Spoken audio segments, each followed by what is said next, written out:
नमस्कार, मैं हूं रवि तिवारी। आप देखना शुरू कर चुके हैं लोकल टीवी छत्तीसगढ़। आज हम देवभोग क्षेत्र के किसान भाइयों के लिए एक महत्वपूर्ण सूचना लेकर आए हैं जो आपके लिए बेहद लाभकारी साबित हो सकती है। समस्त किसान भाइयों को सूचित किया जाता है कि दिनांक 18 फरवरी 2026 बुधवार का दिन होगा। शासकीय हायर सेकेंडरी स्कूल मारागांव विकास खंड देवभोग जिला गरियाबंद छत्तीसगढ़ में विशाल जिला स्तरीय तिलहन किसान मेला का आयोजन किया जा रहा है। इस कार्यक्रम में बिंद्रानगर के विधायक हैं जनक ध्रुव जी और जिला पंचायत गरियाबंद के अध्यक्ष गौरी शंकर कश्यप जी वहां पर मौजूद रहेंगे, जिससे कार्यक्रम की महत्ता और भी बढ़ सकती है। निश्चित तौर पर इस जो है किसान मेले में क्षेत्र के किसान भाई बड़ी संख्या में शामिल होकर कृषि विभाग, मत्स्य विभाग, मत्स्य पालन विभाग, पशुपालन विभाग और उद्यानिकी विभाग द्वारा संचालित विभिन्न योजनाओं की विस्तृत जानकारी प्राप्त कर सकेंगे। साथ ही कृषि विज्ञान केंद्र के विशेषज्ञ वैज्ञानिकों के द्वारा रबी फसलों से संबंधित समसामयिक सलाह, तकनीकी मार्गदर्शन और खेती को बेहतर बनाने के उपाय भी बताए जाएंगे।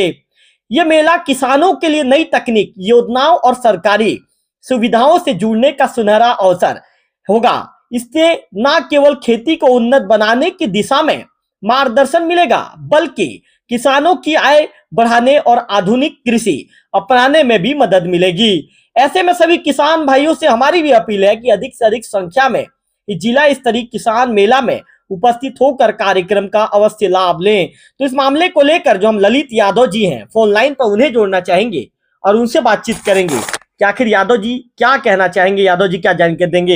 यादव जी, आपका लोकल टीवी में स्वागत है। Thank you. यादव जी, हम सबसे पहले आपसे जानना चाहेंगे इस जिला स्तरीय तिलहन किसान मेले का उद्देश्य क्या है, लोकल टीवी के दर्शकों को बताइए। मैं आप सभी को ये बताते हुए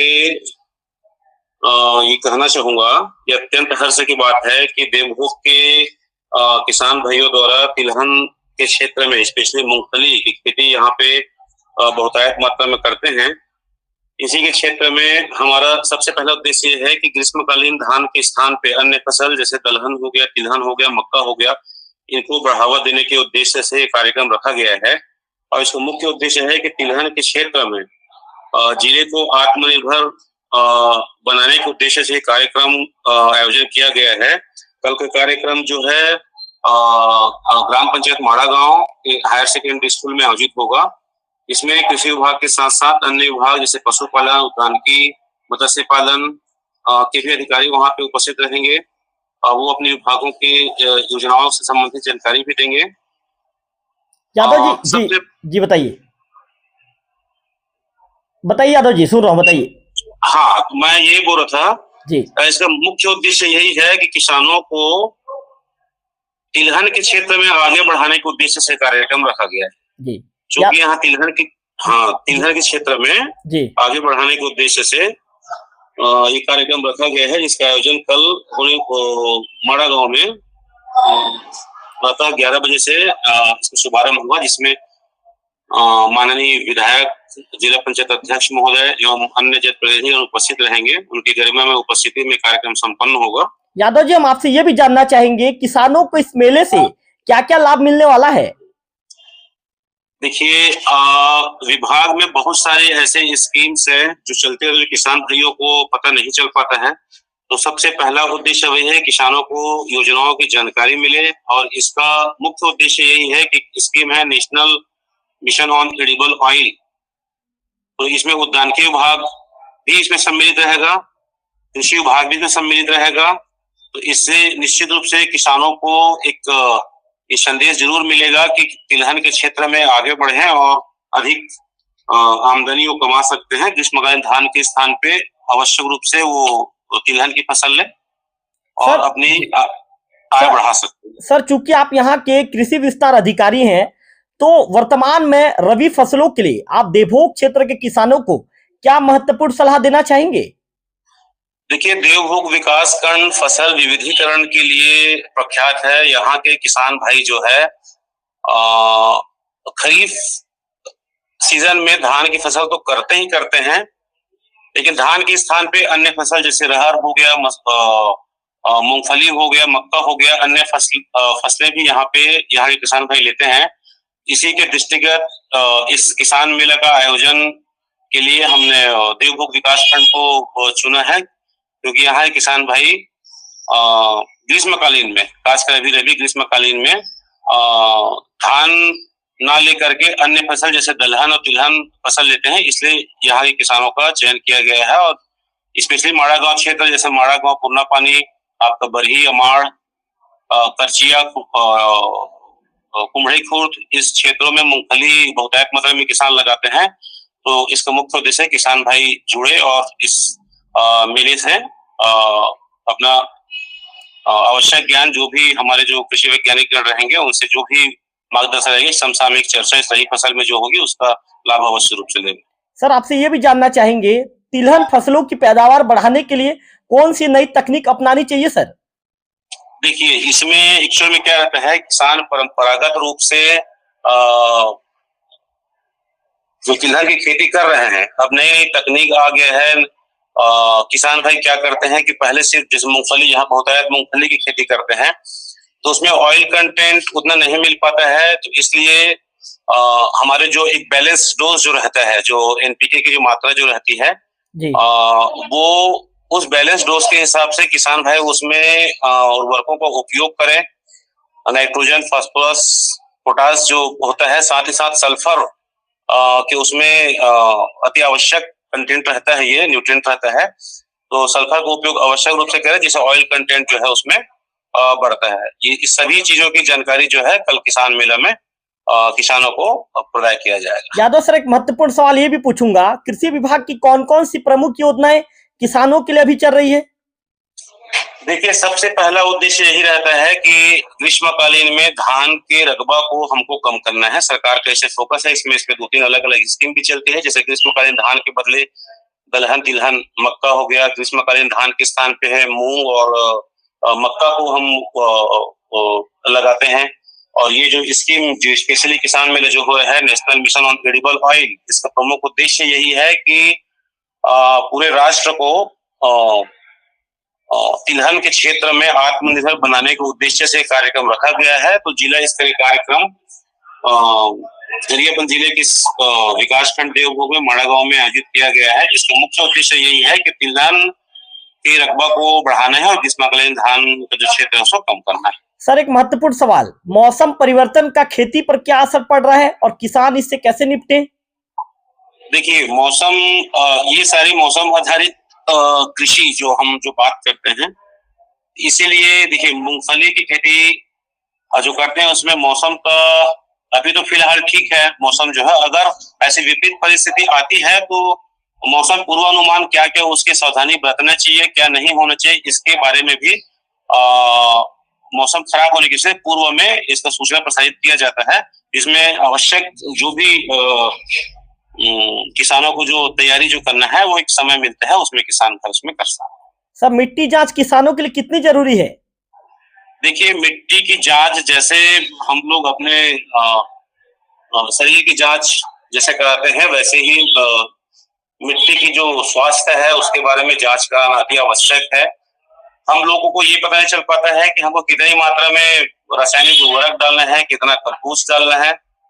इन सारी चीजों के बारे में विस्तृत रूप से अगर जानकारी चाहिए तो किसानों को मिट्टी का परीक्षण आवश्यक रूप से कराना चाहिए और किसान भाई अपने खेतों से मिट्टी लेकर के हमारे जो सॉइल टेस्टिंग लैब है गरियाबंद, वहां भी लेके जा सकते हैं, या अपने संबंधित ग्रामीण कृषि विस्तार अधिकारी है उनसे भी संपर्क करके मिट्टी का सैंपल अवश्य ले और परीक्षण जरूर कराए। इससे क्या होता है कि एक स्वास्थ्य कार्ड, मृदा स्वास्थ्य कार्ड बन के मिलता है, जिसमें किसान भाई जो मिट्टी दिए रहेंगे उनके खेत में कितने पोषक तत्व है और कितने पोषक तत्व की आवश्यकता है, क्या क्या चीजें डालना है, ये जानना अति आवश्यक है। कि हम लोग बिना सोचे समझे या बिना टेस्टिंग के जब डालते हैं तो क्या पोषक तत्व कमी है, क्या डालना है, वो पता नहीं रहता फिर जी। तो किसी एक तत्व की पूर्ति जो है दूसरे तत्वों से नहीं हो सकती, इसलिए किसान भाई अवश्य रूप से जाने कि मिट्टी परीक्षण के उपरांत क्या क्या उनकी जमीन में जो है पोषक तत्व कमी है, उसको मृदा स्वास्थ्य कार्ड के माध्यम से वो उसी के हिसाब से जो रिकमेंडेड डोज रहेगा उसके हिसाब से बैलेंस डोज वो अपने खेतों में अप्लाई कर सकते हैं और अपने मिट्टी की जो उर्वरा शक्ति जो है उसको मेंटेन रख सकते हैं, बना के रख सकते हैं। सर, कृषि अधिकारी के रूप में आधुनिक खेती या ड्रिप जो स्प्रिंकलर जैसे तकनीक पर आप क्या सुझाव देना चाहेंगे? देखिए, दिन ब दिन अभी ये देखने को मिल रहा है कि जमीन का जो जल स्तर है वो दिन ब दिन जो है गिरते जा रहा है, वाटर लेवल नीचे जाते जा रहा है। धान की खेती में देखिए, धान में बहुत ज्यादा पानी की आवश्यकता होती है और उसमें क्या है, किसान भाई जो है बस खेत में पानी उसमें भरा रहता है, 2 इंच 3 इंच पानी उसमें हमेशा भरा रहता है, जिसको जमीन का जो है एक तो कठोरपन उसमें और दूसरी चीज ये है कि जल का जो दुरुपयोग या हानि कहा जाए वो बहुत ज्यादा होता है, क्योंकि एक ओयोडालाइज के माध्यम से, लीचिंग के माध्यम से तो इसमें जल स्तर जो है मेंटेन करना बहुत दिन ब दिन दिक्कतें होते जा रही है। इसलिए किसानों को धान के स्थान पर अन्य फसल, जिसमें हम लोग सब्जी वर्गीय फसल जब करते हैं तो उसमें हम ड्रिप वगैरह उपयोग कर सकते हैं। बाकी मक्का हो गया, मूंगफली हो गया, सरसों हो गया, चना हो गया, इन सब में हम स्प्रिंकलर के माध्यम से बहुत कम पानी में अधिक से अधिक खेती हम कर सकते हैं, रकबा उसमें बढ़ सकता है। तो किसान भाइयों को समझना अति आवश्यक है कि आने वाले समय में ये पानी की दिक्कतें काफी होगी, इसलिए अभी से सभी को सतर्क होना पड़ेगा, सभी को जागरूक होना पड़ेगा कि पानी को सुरक्षित रखे, बचाए और खासकर ग्रीष्मकालीन में जो है धान के स्थान पर अन्य फसल ले और अधिक से अधिक रकबे में, कम पानी में अधिक से अधिक रकबे में अन्य फसल लेकर के अपना लाभ जो है ज्यादा से ज्यादा कमा सकते। यादव सर, एक अंतिम सवाल आपसे पूछूंगा, आने वाले समय में किसानों के लिए आपके विभाग की क्या नई पहलें हैं सर? देखिए, हम लोगों को जो टारगेट जो मिलता है विकास खंड को जो है, तो उसके तहत हम लोग, ये हमेशा ये टारगेट रहता है, हम लोग कोशिश ये रहता है कि किसान भाइयों को कहीं न कहीं हमेशा सुरक्षा मुहैया कराया जाए। तो सबसे पहले टारगेट वही रहता है कि बार-बार वही बातें बोल रहा हूँ कि धान की फसल, आगामी खरीफ फसल में भी हम लोग धान के रकबा को रिड्यूस करने की कोशिश पूरा से करेंगे। किसान भाई जो है मौसम आधारित हमारे पास क्या है, ये फसल शायद रहता है तो उसके लिए फसल बीमा, प्रधानमंत्री फसल बीमा योजना भी रहता है, जिसमें कहीं किसान को अगर नुकसान हो गया, कुछ हो गया तो उसकी भरपाई जो है तो वो कर सकें। साथ ही साथ हम दलहन तिलहन के क्षेत्र में भी खरीफ में बढ़ावा देने के लिए भरपूर प्रयास करेंगे। साथ ही किसानों को जो है नए तकनीक या नए कैसे खेती की जाए, दलहन की, तिलहन की, इसके संबंध में हम प्रशिक्षण और कृषक संगोष्ठी का भी आयोजन करेंगे। अन्य जिलों में या राज्य के बाहर भी किसानों को भ्रमण इसमें कराएंगे, वहां प्रशिक्षण उपलब्ध कराएंगे किसानों को, ताकि कृषि की नवीन तकनीकों को सीखे और मॉडर्न तरीके से खेती करे, ताकि उनका लाभ जो है हमेशा बढ़ते जाए। चलिए यादव सर, लोकल टीवी के लिए आपने समय निकाला, इसके लिए आपका विशेष तौर पर आभार, आपका धन्यवाद। तो आपने ललित यादव जी को सुना, जो वर्तमान में कृषि विस्तार अधिकारी है देवभोग के। सर ने पूरी महत्वपूर्ण जानकारी दी है। सर ने बताया है कि कल का जिला स्तरीय जो किसानों के लिए किसानों के लिए जो शिविर रखा गया है, जो किसान सम्मेलन का जो बड़ा आयोजन है, कि कितना ज्यादा इंपॉर्टेंट है और आपको वहां पर विशाल किसान मेला में जो माड़ा गांव में रखा गया है वहां पर क्यों पहुंचना चाहिए, पूरी बातों की जानकारी दी है। तो ये थी जिला स्तरीय तिलहन किसान मेले से जुड़ी बड़ी जानकारी, जहां किसानों को कृषि, पशुपालन, मत्स्य पालन और उद्यानिकी विभाग की योजनाओं के साथ विशेषज्ञों की सलाह प्राप्त करने का अवसर मिलेगा। उम्मीद है अधिक से अधिक किसान इस आयोजन में पहुंचकर इसका लाभ उठाएंगे और आधुनिक खेती की दिशा में एक कदम आगे बढ़ाएंगे। फिलहाल इस खबर में इतना ही। अगले वीडियो में फिर होगी आपसे मुलाकात, तब तक बने रहिए लोकल टीवी छत्तीसगढ़ के साथ।